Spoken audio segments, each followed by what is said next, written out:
നമസ്കാരം. ഒടുവിലിതാ ജോസ് മോൻ പിണറായി അങ്കിളിനൊപ്പം തന്നെ എന്ന് തീരുമാനിച്ചിരിക്കുന്നു. ജോസ് മോനുമായി ഇടപാടുകൾ നടത്തിക്കൊണ്ടിരുന്ന കുഞ്ഞാപ്പ അങ്കിളിനെ മറികടന്നുകൊണ്ട് ഇപ്പോൾ ഇതാ ജോസ് മോൻ പിണറായി പക്ഷത്ത് തന്നെ, ഇടതുപക്ഷത്തിനൊപ്പം തന്നെ എന്ന് കേരള കോൺഗ്രസ് എം തീരുമാനിച്ചിരിക്കുന്നു. ഇത് ഒരുപാട് കാര്യങ്ങളുണ്ട് ഇതിനകത്ത്. ഈ മുന്നണി മാറ്റവുമായി ബന്ധപ്പെട്ട് ഒരുപാട് ചർച്ചകൾ കഴിഞ്ഞ ദിവസങ്ങളിലൊക്കെ തന്നെ നടന്നു. ഇയാൾ UDF-ലേക്ക് പോകാൻ ഏതാണ്ട് തീരുമാനിച്ചതാണ്, ഏതാണ്ട് 100% ഉറപ്പിച്ചതാണ്. പക്ഷേ പിണറായി വിജയൻ ഒന്ന് വിരട്ടി.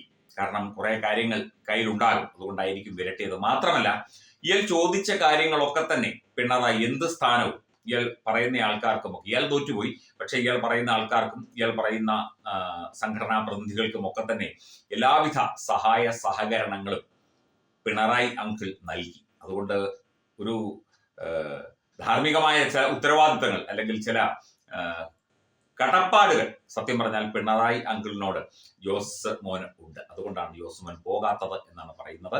പിണറായി പിടിമുറുക്കി ജോസ് മോൻ ഒന്ന് വിരണ്ടു എന്നാണ് മനസ്സിലാകുന്നത്. മാത്രമല്ല, ഒരു പിളർപ്പിന്റെ ഒരു സാധ്യതയുണ്ടായിരുന്നു.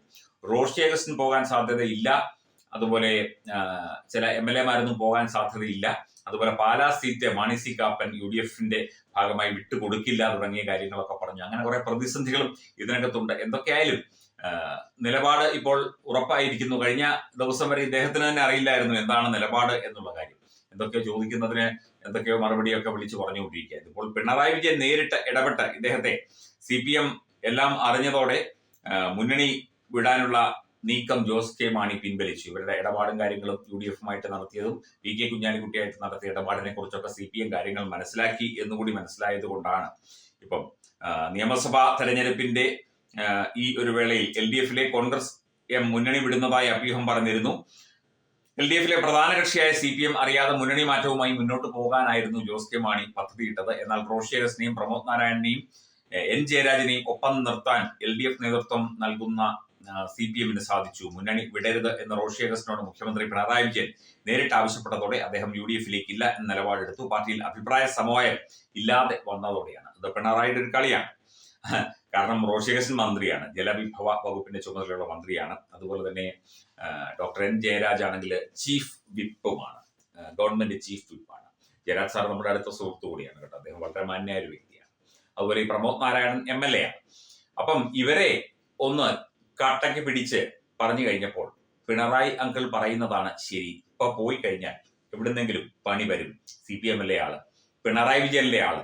അപ്പം എവിടുന്നെങ്കിലും ഏതെങ്കിലും തരത്തിൽ ഒരു പണി വന്നു കഴിഞ്ഞാൽ അത് ജോസ് മോന് താങ്ങാനാവില്ല, ഒറ്റയ്ക്ക് താങ്ങാനാവില്ല. പറ്റുമായിരിക്കും, പക്ഷെ ഒറ്റയ്ക്ക് പറ്റില്ല. ആ ഒരവസ്ഥയിൽ ഒരു നിസ്സഹായാവസ്ഥ ജോസ് കെ മാണിക്ക് ഉണ്ടായി എന്നതാണ് സത്യം. ഇപ്പം ഇവര് മുന്നണി വിടുകയോ UDF-ൽ ചേരുകയോ അല്ലെങ്കിൽ മുന്നണി സംവിധാനത്തിന്റെ ഭാഗമല്ലാതായി നിൽക്കുകയോ എന്തിന്, NDA-യിൽ ചേർന്നാൽ പോലും നമുക്കാർക്കും ഒരു ചുക്കുമില്ല, ചുണ്ണാമ്പുമില്ല. പക്ഷേ ഈ രാഷ്ട്രീയമാകുമ്പോൾ, പൊതുപ്രവർത്തനമാകുമ്പോൾ അല്പം ധാർമ്മികവും മര്യാദ നിറഞ്ഞതുമായ ചില കാര്യങ്ങൾ ചെയ്യേണ്ടതുണ്ട്. കാരണം ജനങ്ങളാണ് ഏറ്റവും പ്രധാനം. ജനങ്ങൾ വോട്ട് ചെയ്യുന്നതുകൊണ്ടാണല്ലോ ഇവരൊക്കെ ഇങ്ങനെ തലപൊക്കി പിടിച്ച് ഇങ്ങനെ നടക്കുന്നത്. ജനങ്ങൾ അംഗീകരിച്ചില്ലെങ്കിൽ, അല്ലെങ്കിൽ ഒരു സമൂഹം, ഒരു പ്രദേശത്തെ ആളുകൾ അംഗീകരിച്ചില്ലെങ്കിൽ ഇവർക്ക് എന്തെങ്കിലും ചെയ്യാൻ പറ്റും? ഒന്നും ചെയ്യാൻ പറ്റില്ല. സ്ഥാനവും മാനവും നോക്കി പോയി കഴിഞ്ഞാൽ കുറച്ച് ജനങ്ങൾക്ക് കാര്യങ്ങൾ മനസ്സിലാവും. ജനങ്ങൾ പഴയ കാലമൊന്നുമല്ല. പ്രായമായവരുടെ കയ്യിൽ വരെ, 90 വയസ്സായ ആൾക്കാരുടെ കയ്യിൽ വരെ മൊബൈൽ ഫോണുള്ള കാലമാണ്. കൊച്ചുകുട്ടികൾ മൊബൈൽ ഫോൺ ഉപയോഗിക്കുന്ന കാലമാണ്. സമൂഹ മാധ്യമങ്ങളിലൂടെ എല്ലാ കാര്യങ്ങളും എല്ലാവരും അറിയും. എന്തായാലും പിണറായി റോഷി അഗസ്റ്റിനെയും ഒക്കെ തന്നെ ചേർത്ത് പിടിച്ചു. ജോസ് മോനെ ഒന്ന് വിരട്ടി. ജോസ് മോൻ പോകുന്നില്ല എന്ന് തീരുമാനിച്ചു. LDF-ന്റെ കൂടെ തന്നെ നിൽക്കാൻ തീരുമാനിച്ചു. എല്ലാവിധ ആശംസകളും. വലിയ വിജയം ഉണ്ടാകട്ടെ കേരള കോൺഗ്രസ് എമ്മിനും എമ്മിന്റെ സ്ഥാനാർത്ഥികൾക്കും ഒപ്പം ജോസ് മോനും. കഴിഞ്ഞ തവണ ജോസ് മോൻ തോറ്റതാ പാലായിൽ. ബാക്കി ഒരുമാതിരിപ്പെട്ടവരൊക്കെ ജയിച്ചു. പിന്നെ അത്രയും സീറ്റ് ഒന്നും ചിലപ്പോൾ UDF-ൽ അവർ കൊടുക്കില്ലായിരിക്കും. അവിടെ ജോസഫ് ഗ്രൂപ്പ് ഉള്ളത് കൊണ്ട് അവർക്ക് എതിർപ്പാണ്. അതുപോലെ സതീശനും കോൺഗ്രസിനും ഒന്നും അത്ര സുഖകരമായ ഒരു അവസ്ഥയിലല്ല ജോസ് കെ മാണി വരുന്നത് എന്നതാണ് യാഥാർത്ഥ്യം. അപ്പം ഞാൻ പിണറായി അങ്കിളിന് ഒപ്പം തന്നെ എന്ന് ഉറക്കെ പ്രഖ്യാപിച്ചിരിക്കുകയാണ് ജോസ് മോൻ.